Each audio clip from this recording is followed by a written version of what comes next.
The moon was full, the crickets were loud. Just another Tuesday, away from the crowd, sitting under the gazebo, nursing a drink. Didn't have a reason or a moment to think. Then dogs started barking, a hush fell on the night, a flicker in the heaven, a strange emerald light. It wasn't a meteor, it wasn't a plane.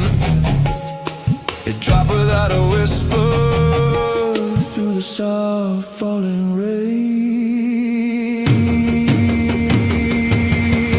It settled in the yard, a vessel of chrome, a silent Sylvia of a long way from its home. A ram came down with a hiss of cold steam, like something I had pictured in a fever dream. And a voice wasn't spoken, but it filled up my head. Not a single word, a menace, not a reason for dread. It simply asked a question as I stood there on the lawn. We've traveled through the darkness, would you like to see our dawn? Three figures descended into a tall and one short, all three thin, with eyes like midnight pools, looking around, taking everything in. They didn't have a weapon, just an open steady hand, a gesture I could somehow completely understand. They showed me star charts shimmering in the open air,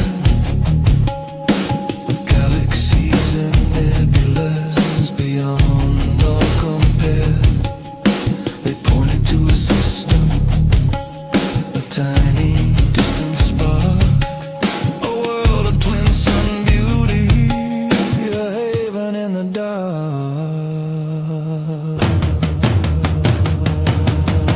It settled in the yard, a vessel of chrome, a silent Sylvia of a long way from its home. A ram came down with a hiss of cold steam, like something I had pictured in a fever dream. And a voice wasn't spoken, but it filled up my head. Not a single word, a menace, not a reason for dread. It simply asked a question as I stood there on the lawn. We've traveled through the darkness, would you like to see our dawn?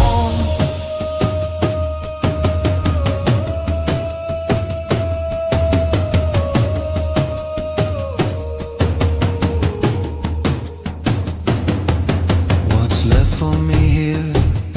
A struggle and unpaid bills, a life of quiet routine and boredom that kills.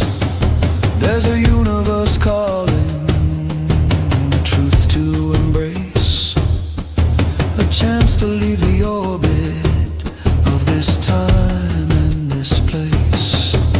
I thought of all the goodbyes I never had to say. Then I thought of all the wonders just a single breath away.